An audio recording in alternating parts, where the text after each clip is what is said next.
Hello, everyone. My name is Octavian. You may have forgotten me, but I do indeed have a YouTube channel.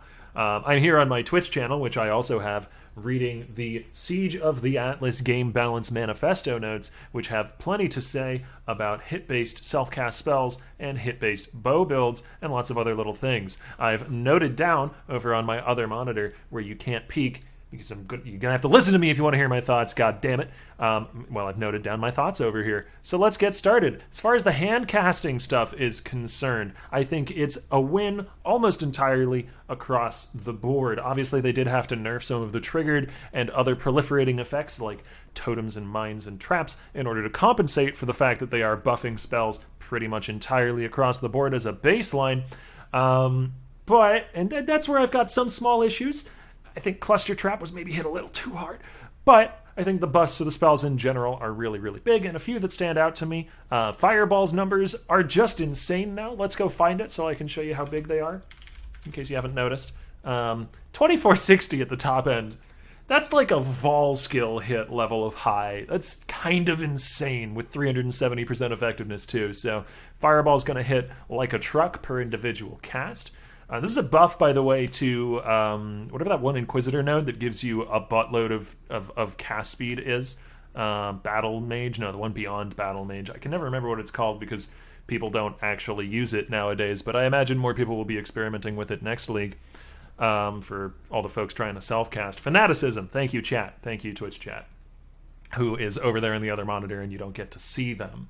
But the other one that I think might be a little more impactful than Fireball. Though Fireball does have big numbers. Chat was very insistent that I talk about Fireball, but another one that I think is just a better playstyle, in my opinion, is Frostbolt Ice Nova, both of which got numerical buffs, and was already a pretty strong build, sort of on the fringes, but it was a contender, and now is getting a massive buff here. Arguably is losing some projectile count for the Frostbolt in the loss of the Threshold Jewel, but given that most of your damage comes from the Ice Nova and getting Ice Nova hits out rapidly on the Frostbolts as they travel away from you in that build, I don't really think it's that big a deal to throw GMP or Volley, depending on your preference, onto the Frostbolts and not need the not Cluster Jewel, the Threshold Jewel in the first place.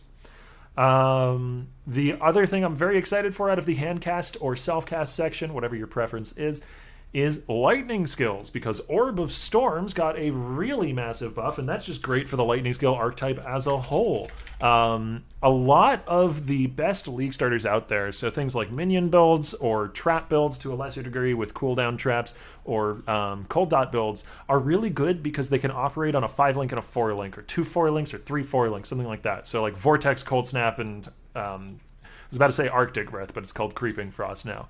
And Orb of Storms getting a significant damage buff is going to take lightning skills in a similar direction to that, lightning spells at least. So I think it'll be a very solid league starter to do something like Orb of Storms and Crackling Lance potentially, or Orb of Storms and Ball Lightning, or Orb of Storms and Storm Call. I don't know which of those are going to shake out to being the best. It might even be one I didn't even mention, like Arc or Spark, but I think Orb of Storms plus solid clearing skill with decent single target to help out is going to be a very powerful league starter for next league as something like an Inquisitor or perhaps an Elementalist. I'm not really sure, but I'm definitely going to be playing around with that in Path of Building.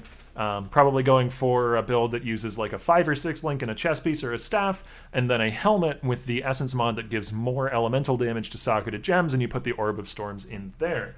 So yeah, Orb of Storms in a Essence helmet plus like Stormcall and a chess piece with tons of cast speed gear and the Stormcall helmet enchant and the reduced duration mastery on the tree, and it just all kind of lines up. It looks good. It looks solid.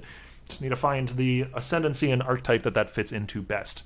Definitely going to theorycraft though. As a special mention at the end of the self-casting section though, Soul Mantle is fucked. Don't use it anymore would be my suggestion. Moving on to the bow stuff. Explosive Arrow got some of its power back from previous leagues. Let me see if I can find it. It may be in this specifics. No, a lot of it is in spoilers, so I can't control F for it, but rest assured, it did get some of its power back in the form of 5% more damage with hits and ailments per stack. It used to, or last league, they removed the ailment scaling per stack. They brought it back. Now, of course, they did also nerf player ignites to compensate for this.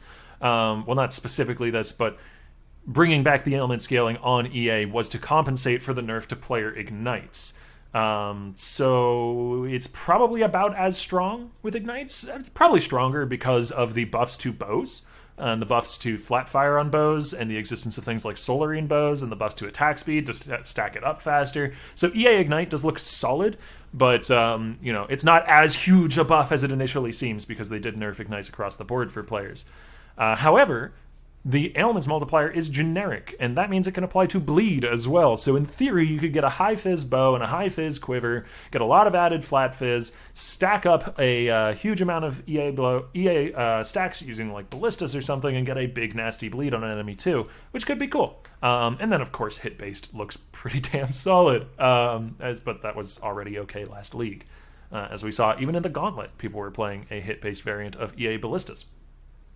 Anyways, off of EA, which is, a little pet project of mine. I really like EA ballistas, but we don't need to linger there too long. I know not as many people are interested. New quiver bases look pretty darn solid. I like quite a few of these. The higher end tiers of flat fizz to bow attacks, heavy arrow quiver, look very good for something like that EA bleed that I was talking about earlier, but quite a lot of other things too. You could probably do impale bow stuff with that. The Vile Arrow Quiver is nutty for Scourge Arrow if you're able to stack up enough fizz damage from other sources like a powerful bow or steel rings, that sort of thing. And then Broadhead Arrows, 10% increased attack speed, may not seem like a ton, but attack speed is a very valuable stat, and being able to get just that little bit extra out of your implicit is going to feel great, I think. So, yeah, I like quite a few of these. This one surprised me a bit. I expected it to be like 40-something% to match the power of these other ones within their archetypes, but honestly, most of the time, I would probably prefer the attack speed in this in the situation where the ally damage would be relevant anyways. So, yeah, it's probably fine. Broadhead Arrow Quiver is strong. As far as hardcore and going for bow builds, I would often recommend going for a duelist ascendancy, be that Slayer or Champion. Also, if you hear strange noises in the background, it's because my landlord has some people building a fence in my backyard, and my office is located right next to the backyard. So you can probably hear large men with hammers swinging at fence posts out there. A few miscellaneous thoughts just to close out the video. I'm sad about the Hydrosphere changes for my boy Molten Strike.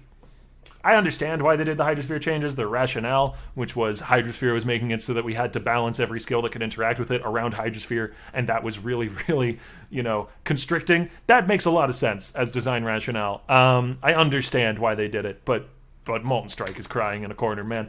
Give him some buffs to compensate. Heavy Strike still has knockback, so Heavy Strike is still trash. I know it got a buff. Still garbage. Didn't expect the mark changes that we got, which is to say that you can no longer get a mark on hit ring or a trigger mark on hit ring, but now you can support a mark with triggered support, mark trigger support. I forget what it's called. I'm saying the word mark a lot and it's starting to mean nothing in my head. But essentially, they added a new support gem, and if you link a mark to that support gem in as little as a 2-link, when you hit an enemy with an attack, you will mark them. So that's really kind of nutty. Particularly for Deadeye. That is a huge tool for Deadeye, who was like on the edge of viability, in my opinion, in hardcore, actually, surprisingly. I think Deadeye is stronger than a lot of people gave her credit for, and with that change, it's going to enable the Ascendancy a lot, and I may very well do something like a Deadeye Helix as a league starter next league. I think that's a perfectly valid starter for hardcore with that change. We'll see, though. We'll see. It is a triggered effect, by the way, and as of last league, you will have to pay mana for triggered effects, so trigger support plus mark plus life tap could be a very common 3-link. Seismic is probably still fine.